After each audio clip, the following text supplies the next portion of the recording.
میں جتنے عرصے جدہ رہی ہمیشہ والدہ اور بھائیوں کو تحفے تحائف اور رقوم بھجواتی رہتی تھی۔ والدہ کا گھر حقیقتاً میرے خاوند کی کمائی سے چلتا تھا۔ اب مجھ پر برا وقت آ گیا تو میں نے میکے کی طرف دیکھنا تھا۔ میری آؤ بھگت ہوئی، بھائیوں نے ہاتھوں ہاتھ لیا اور ماں نے بھی پذیرائی کی۔ وہ رقم جو کمپنی والوں نے ادا کی تھی وہ تمام والدہ نے لے لی کہ تمہارے سسرال والوں کو پتہ چل جائے تو وہ اس رقم کے دعوے دار بن جائیں گے، لہٰذا یہ پیسہ تم میرے نام جمع کروا دو۔ ان کو پتہ ہے کہ تم کو کمپنی سے کافی پیسہ ملا ہے، تم اب لاکھوں کی اسامی ہو۔ امی کا کنٹرول میرے دل و دماغ میں بچپن سے تھا۔ ماں قابل احترام ہستی ہے، مجھے ان کی برائی مقصود نہیں، لیکن کبھی کبھی یہی ہستی بڑی ظالم ہو جاتی ہے جب اپنے بیٹوں کی خاطر۔ السلام علیکم۔ کہانی سننے سے پہلے آپ میرے اردو قصہ کہانی چینل کو سبسکرائب کر کے بیل نوٹیفیکیشن کو آن کر دیں تاکہ آپ کو میری ہر آنے والی ویڈیو کا نوٹیفیکیشن مل سکے۔ آپا کی صورت لاکھوں میں ایک تھی۔ کسی شادی میں اقبال بھائی نے دیکھا تھا، تبھی سے من میں بسا لیا اور امی کے پاس رشتہ بھیجا۔ امی کو گھر داماد کی ضرورت تھی۔ ہمارے والد صاحب وفات پا چکے تھے اور بھائی چھوٹے تھے، گھر میں کوئی مرد موجود نہ تھا اور ہمیں سہارے کی ضرورت تھی۔ ہم معاشی طور پر خود کفیل تھے۔ والد صاحب 2 دکانیں اور 1 مکان چھوڑ گئے تھے جن کے کرائے پر گزر بسر ہو رہی تھی۔ اقبال بھائی بھی اکیلے تھے، ان کے والدین وفات پا چکے تھے۔ ان کی پھپھو نے انہیں پالا تھا اور شادی بھی انہوں نے ہی کروائی۔ وہ امی کی پرانی واقف کار تھیں۔ انہوں نے اقبال بھائی کو سمجھایا کہ اب تمہیں میری اور مجھے تمہاری ضرورت نہیں ہے، میری اپنی اولاد موجود ہے، تم اپنا گھر بسا لو۔ جب یہ بات دلہا بھائی کی سمجھ میں آئی، انہوں نے گھر داماد بننا قبول کر لیا، کیونکہ ان کے خیال میں یہ ہم بے سہارا لوگوں کے لیے نیکی تھی۔ انہوں نے شادی کے بعد میری ماں کو حج بھی کروایا۔ جب وہ حج پر جا رہی تھی تو بہت خوش تھیں۔ سچ ہے کہ اتنا اچھا داماد قسمت والوں کو ملتا ہے۔ امی جان کو اب میری فکر تھی۔ دلہا بھائی کے جاننے والے سعودی عرب میں تھے۔ انہوں نے امی جان کو اپنی ایک واقف فیملی سے ملوایا۔ ان کا بھانجا کاشف بہت اچھا تھا اور روزگار کے سلسلے میں وہاں مقیم تھا۔ حج کے دوران کاشف نے امی جان کی بہت خدمت کی تھی اور ان کا دل جیت لیا۔ امی کو بھی وہ بیٹوں جیسا لگا۔ انہوں نے کاشف سے وعدہ لیا کہ جب تم پاکستان آؤ تو میرے پاس ضرور آنا۔ 6 ماہ بعد وہ پاکستان آیا تو ہمارے گھر بھی آیا۔ مجھے یہ دیکھ کر حیرت ہوئی کہ اتنا مالدار اور اعلیٰ تعلیم یافتہ انسان کس قدر سادہ اور نیک دل ہے۔ اس میں ذرا بھی بناوٹ نہیں تھی۔ جب امی جان نے اپنی مجبوریاں بتا کر اس کو داماد بنانے کی خواہش کا اظہار کیا تو وہ سوچ میں پڑ گیا۔ امی کو میرے رشتے کی فکر دن رات کھائے جا رہی تھی۔ اس نے وعدہ کیا کہ وہ اس معاملے میں ہمدردی سے سوچے گا، لیکن فیصلہ کرنے کے لیے اسے تھوڑا وقت چاہیے تھا۔ امی ان دنوں بہت مضطرب تھیں، چاہتی تھی کہ کسی طرح کاشف کو راضی کر لیں اور وہ نکاح کر کے ہی جائے۔ وہ ہر طرح سے اس کا دل مٹھی میں لینا چاہتی تھی۔ کاشف 15 روز ہمارے گھر ٹھہرا۔ اس دوران والدہ نے اس کی ایسی آؤ بھگت کی کہ میں سوچ بھی نہیں سکتی تھی۔ ماں میرے خاطر کسی کی اتنی خوشامد کر سکتی ہے؟ میں سمجھتی تھی کہ وہ صرف آپا سے پیار کرتی ہیں۔ امی ایک جہاں دیدہ عورت تھیں، وہ اس معاملے کو راز میں رکھنا چاہتی تھیں۔ امی نے اقبال بھائی سے اس بات کو چھپا لیا اور کاشف سے بھی کہا کہ ابھی کسی سے تذکرہ نہ کرے۔ 15 روز بعد امی نے کاشف کو فون کیا۔ بیٹا میں دل کی مریضہ ہوں، میری زندگی کا بھروسہ نہیں، تم جلد مجھے بتاؤ کہ تم نے کیا فیصلہ کیا ہے۔ میں بیمار ہوں، مجھے تاخیر سے پریشانی ہوگی، بہتر ہے کہ تم ہاں یا نہیں جو بھی کہنا ہے ابھی کہہ دو تاکہ میں امید میں نہ رہوں۔ میں بے آسرا عورت ہوں، چاہتی ہوں مرنے سے پہلے جوان بیٹی کا بوجھ کندھوں سے اتار دوں۔ امی نے کچھ اس طرح رقت سے بات کہی کہ کاشف کو ہاں ہی کرنی پڑی۔ اس وقت لوہا گرم تھا، چوٹ لگانے سے کام بن گیا۔ ہمدردی کے جذبات سے سرشار اس نوجوان نے ایک مجبور بیوہ کا دل رکھ لیا۔ امی نے اسے اتنی مہلت بھی نہ دی کہ وہ اپنے والدین کو آگاہ کر سکتا۔ امی کا خیال تھا کہ اس طرح وہ کاشف کی شادی میں رکاوٹ ڈال دیں گے۔ امی کی کاوشیں رنگ لائیں، میری آنن فانن شادی ہو گئی۔ یہ شادی صیغہ راز میں رہی۔ وہ جدہ روانہ ہو گئے 3 ماہ آنے کا وعدہ کر کے۔ امی نے سکون کا سانس لیا۔ امی سہاگن تھی اور میری ماں پھولی نہیں سمائی تھی۔ وہ بڑے فخر سے کہتی کہ مجھے دونوں داماد ایسے ملے ہیں جو میرے گھر کو اپنا گھر سمجھتے ہیں۔ ماں کی بات درست تھی، اقبال بھائی نے اپنوں کو ہمارے خاطر چھوڑ دیا تھا اور اب کاشف بھی اپنے والدین سے کٹے ہوئے تھے۔ امی جان نے ایک بات اچھی طرح میرے ذہن میں بٹھا دی تھی کہ سسرال والوں کو زیادہ لفٹ نہیں کروانا، ورنہ وہ تیرے میاں کی کمائی لوٹ کر کھا جائیں گے۔ میں ان دنوں 17 برس کی تھی، عقل سے نہیں سوچتی تھی، جو ماں کہتی تھی میں اس پر عمل کرتی تھی۔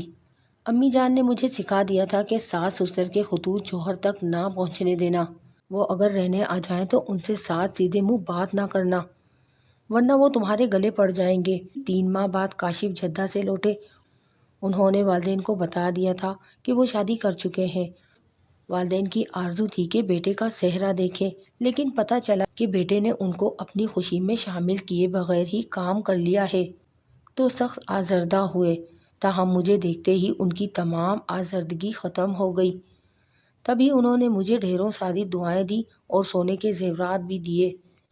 میری ساس کی آرزو تھی کہ بیٹے کی اچھی سی بری بنائیں اور دھوم دھام سے بہو کو بیاہ کر لائیں۔ انہوں نے یہ آرزو بھی پوری کر لی، مجھے خود بازار لے جا کر بہت عمدہ جوڑے خرید کر دیے، مٹھائی بانٹی، غرض اپنی خوشی پوری کی۔ میں مانتی ہوں کہ میں ان دنوں بہت نادان تھی، ساس سسر اور ان کے گھر والوں کا حسن سلوک بھی میرے دل کو مول نہ کر سکا۔ زیادہ پڑھی لکھی نہ تھی، جو ماں نے سکھا پڑھا دیا وہی میرے دل پر پتھر کی لکیر ثابت ہوا۔ سسرال میں 15 دن میں شہزادیوں کی طرح رہی، پھر ہم جدہ روانہ ہو گئے۔ جب میں روانہ ہونے لگی، ساس مجھے گلے لگا کر رونے لگی، کہا بیٹی ہمارا دل تجھ سے لگ گیا تھا، تیرے آنے سے رونق ہو گئی تھی اور تیرے جانے سے ہمارا گھر سونا ہو گیا ہے۔ وہاں جا کر خط لکھنا، ہمیں بھول نہ جانا۔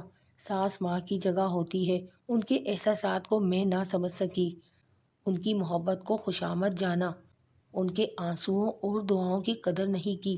جدہ میں میرے خاوند اعلیٰ عہدے پر تھے، میں نے اتنی سہولتیں خواب میں بھی نہیں دیکھی تھیں۔ میں بہت خوش قسمت تھی، میری تقدیر کھل گئی تھی۔ کاشف میرا بڑا خیال کرتے تھے، وہ نجی خطوط گھر کے پتے پر منگواتے تھے، لہٰذا میں ان کے والدین کے خطوط کھول کر پڑھتی اور پھاڑ دیتی، ان کو نہ بتاتی کہ ان کے والدین اداس ہیں یا ان کو کوئی تکلیف ہے۔ 10 سال ہم جدہ میں رہے، ہم 3 بار پاکستان آئے، لیکن میں سسرال نہ گئی۔ میں نے کاشف کو مجبور کیا کہ وہ میری والدہ کے پاس ٹھہریں۔ اپنے والدین سے ملنے وہ 1-2 بار سرسری طور پر گئے تھے۔ اب میں 4 بچوں کی ماں بن چکی تھی، ان کو بھی میں ددیال نہ جانے دیتی تھی۔ یہ میری والدہ کی منشا تھی، ان کا خیال تھا کہ بچے دادا دادی سے دور رہیں، ورنہ وہ لوگ بچوں کی محبت کا بہانہ بنا کر ہمارے گھر گھسنے کی کوشش کریں گے۔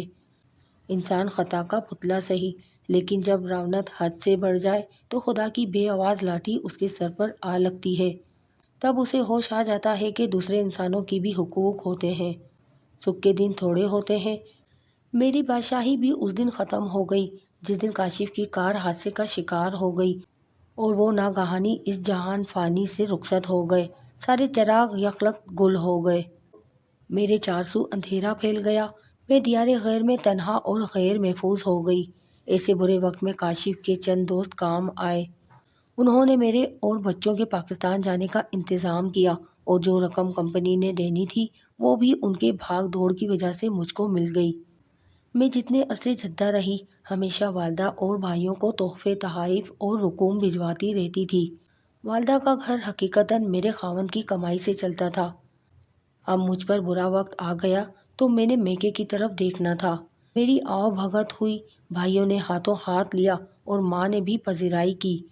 وہ رقم جو کمپنی والوں نے ادا کی تھی وہ تمام والدہ نے لے لی کہ تمہارے سسرال والوں کو پتہ چل جائے تو وہ اس رقم کے دعوے دار بن جائیں گے، لہٰذا یہ پیسہ تم میرے نام جمع کروا دو۔ رقم ماں نے بڑے بیٹے کے نام جمع کروا دی۔ اب بھائی مجھے ہر ماہ قلیل رقم بچوں کے خرچے کے لیے دیتے تھے۔ بچے عیش و آرام میں پلے تھے، انہوں نے تنگی نہیں دیکھی تھی، اب ان کو یہ دن دیکھنے پڑ رہے تھے۔ وہ چھوٹی چھوٹی خواہشات کے لیے ترس رہے تھے۔ میرے ساس اور سسر ایک بار ملنے آئے تو والدہ نے بچوں کو آپا کے پاس بھجوا دیا اور ان سے ملاقات نہیں کروائی، خود بھی نہ ملی اور مجھے بھی کہا کہ زیادہ لفٹ کرانے کی ضرورت نہیں، جس کے ساتھ ناتا تھا جب وہی نہیں رہا تو اب ان لوگوں کی کہاں گنجائش ہے۔ وہ سیدھے سادے شریف لوگ تھے۔ بہو ہماری مدد کی ضرورت ہو تو ہم حاضر ہیں، بلا تکلف بتا دینا کہ تمہیں کیا چاہیے۔ امی نے مجھے بعد میں سمجھایا کہ یہ تمہارا دل جیتنے کو ایسا کہہ رہے ہیں، ان کو پتا ہے کہ تم کو کمپنی سے کافی پیسہ ملا ہے، تم اب لاکھوں کی اسامی ہو۔ امی کا کنٹرول میرے دل و دماغ میں بچپن سے تھا۔ ماں قابل احترام ہستی ہے، مجھے ان کی برائی مقصود نہیں، لیکن کبھی کبھی یہی ہستی بڑی ظالم ہو جاتی ہے جب اپنے بیٹوں کی خاطر خود غرض بن جاتی ہے اور بیٹی کا حق غصب کر لیتی ہے۔ امی بیٹوں کے لیے اونچے گھروں میں رشتہ تلاش کر رہی تھی تاکہ ان کو مضبوط سہارا مل جائے۔ بھائی سارا دن امی کے ساتھ میری گاڑی پر چڑھے پھرتے اور میرے بچے پیدل اسکول جاتے۔ میں چپ تھی، اف تک نہیں کہہ سکتی تھی۔ ماں جیسا چاہتی تھی ویسا ہی کرتی تھی۔ انہوں نے ایک خوشحال گھرانے میں بڑے بھائی کا رشتہ کر دیا۔ زیور اور بری سب میرے پیسوں سے بنایا گیا اور دلہن کا کمرہ سجایا گیا، گھر کی دوبارہ تعمیر بھی کروائی۔ اچھے گھر والوں میں رشتے ہوں تو خرچے بھی اچھے کرنے پڑتے ہیں۔ بھائی کی شادی پر ماں نے دل کھول کر خرچہ کیا، شاندار ولیمہ دیا۔ میں اپنے بچوں کا حق مارے جانے پر مہربان لب تھی۔ یہ وہ رقم تھی جس سے میرے بچوں کا مستقبل وابستہ تھا، اور ماں مجھے جھوٹی تسلیاں دیتی تھی کہ حوصلہ رکھ، تیری ایک ایک پائی تیرے بھائی جیتے رہیں، کما کر تیرا قرضہ ادا کر دیں گے۔ جب تیرے بچے جوان ہوں گے تو تیرے بھائی اس لائق ہو جائیں گے کہ ان کو پاؤں پر کھڑا کرنے میں مدد کریں گے۔ بھائیوں نے گھر ٹھیک کرایا اور 2 مکان جو کرائے پر لگے ہوئے تھے وہ آپس میں بانٹ لیے۔ مجھے والد اور والدہ کی جائیداد سے بھی محروم کر دیا گیا۔ میں اور امی بچوں کے ساتھ اسی پرانے گھر میں رہتے اور بھائی اپنی بیویوں کے ہمراہ بڑے مکانوں میں چلے گئے۔ گویا آنکھ اوجھل اور پہاڑ اوجھل۔ جب وہ اپنے گھروں میں آباد ہو گئے تو مجھے اور ماں کو بھول گئے۔ میری رقم سے انہوں نے اپنی زندگی سنوار لی، آسائشیں حاصل کر لی۔ اس کے بعد مڑ کر بھی نہیں دیکھا کہ بہن اور اس کی یتیم بچے کس حال میں ہیں۔ جب میرا بیٹا وسیم 5ویں جماعت میں تھا تو میں کوڑی کوڑی کو محتاج ہو چکی تھی۔ پڑھی لکھی نہ تھی کہ کہیں ملازمت کی کوشش کرتی۔ ماں سے کچھ کہتی تو وہ اپنی مجبوری ظاہر کرتی، کبھی بیٹوں کو کبھی مجھے برا بھلا کہنے لگتی۔ وہ خود اب کوڑی کوڑی کو محتاج تھیں، تمام روپیہ اپنے بیٹوں کو کھلا بیٹھی تھی۔ اب کوئی راستہ نہ تھا۔ ادھر یہ حال کہ میرے بچے تعلیمی اخراجات نہ ہونے کی وجہ سے اسکول سے باہر ہو چکے تھے۔ میں کتنی بار بھائیوں کے پاس گئی، انہوں نے آئیں بائیں شائیں کی اور بھابھیوں نے تو پانی تک کا نہ پوچھا۔ بھائی بولے، ابھی ہمارے حالات ٹھیک نہیں ہیں، جب پیسے آئیں گے لوٹا دیں گے۔ تھک ہار کر گھر بیٹھ گئی اور اب فاقوں کی نوبت آ گئی۔ جب بری طرح بیوگی کے حالات میں گھر گئی تو ایک روز ساس سسر کا خیال آیا۔ ساس سسر میں برائیاں تلاش کرنے کی کوشش کی، کوئی برائی نہ ڈھونڈ سکی۔ اب دل کی عدالت میں مجرم بنی۔ ان کا کیا قصور تھا؟ وہ تو محبت کرتے تھے، میرے بچوں سے پیار کرتے تھے، ان کو گود میں لینے کو ترستے تھے، لیکن میں نے یہ کیا کیا؟ ان کے والد کو ان سے دور رکھا اور بچوں کو انہیں چھونے تک نہیں دیا۔ یہ کہاں کا انصاف ہے کہ والدین جو پالتے پوستے ہیں، بڑا کرتے ہیں، جب بیٹا جوان ہو جاتا ہے تو پھر وہ اپنے والدین کو بھلا دیتا ہے، کلی طور پر بیوی بچوں کا ہو کر رہ جاتا ہے۔ کاش میں نے اپنی ماں کی باتوں کو گرہ میں نہ باندھا ہوتا، اپنے ساس سسر کا خیال کیا ہوتا تو وہ اپنے پوتے پوتیوں کے سر پر ہاتھ رکھتے۔ ایک دن میں بازار سے گزر رہی تھی، خرم کی دوا لینی تھی کہ اچانک سسر صاحب کلینک پر مل گئے۔ مجھے دیکھ کر فوراً میری طرف آئے اور بولے، کیا بات ہے بہو، خیریت تو ہے؟ خرم بیمار ہے، اس کی دوا لینی تھی، کہتے ہوئے میری آنکھوں میں آنسو بھر آئے۔ وہ بھی مجھے رنجیدہ دیکھ کر آبدیدہ ہو گئے، کہنے لگے، میں ڈاکٹر کو دکھا دیتا ہوں، یہ ڈاکٹر میرا بیٹا بنا ہوا ہے۔ انہوں نے پوتے کو گود میں اٹھا لیا، وہ بخار سے بھینک رہا تھا۔ ڈاکٹر کو دکھایا، پھر کہا، بیٹی ناراض نہ ہونا، اگر کہو تو 2 منٹ کے لیے گھر چلیں، بچوں کی دادی ان کے لیے بہت اداس ہے، ان کو دیکھنے کو ہماری آنکھیں ترستی رہتی ہیں۔ انہوں نے میرے لباس سے ہماری خستہ حالی کا اندازہ لگا لیا تھا۔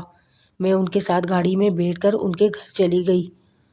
جیسے ہی میں نے گھر میں قدم رکھا، میری ساس نے کہا، بسم اللہ، خدا تمہیں سلامت رکھے، آج میری آنکھیں روشن ہو گئی ہیں، تم کیسے آ گئیں؟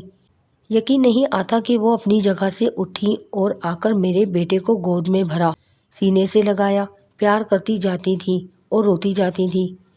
اپنے محروم بیٹے کی اولاد میں وہ اپنے بیٹے کی روح کو تلاش کرتی جاتی تھیں۔ یہ نظارہ دیکھ کر میں رونے لگی، خود کو لعنت ملامت کرنے لگی کہ میں نے ان لوگوں پر کتنا ظلم کیا ہے۔ ان کو ظالم سمجھتی تھی، حالانکہ خود ظالم تھی۔ پہلی بار مجھے احساس ہوا کہ میری ذات کی کچھ اہمیت نہیں ہے، میرے بچوں کی کسی کا تحفظ حاصل ہے اور یہ آسرا نہیں ہے۔ جن بھائیوں پر تکیہ تھا وہ تو ساتھ چھوڑ گئے، اور جن کو اچھا نہیں سمجھتی تھی وہ کتنے اچھے نکلے۔ اگرچہ جواں سال بیٹے کی موت نے ان کی کمر توڑ دی تھی، پھر بھی میرے بوڑھے سسر میرے بچوں کو تحفظ دینے کے لیے کمر بستہ ہو گئے۔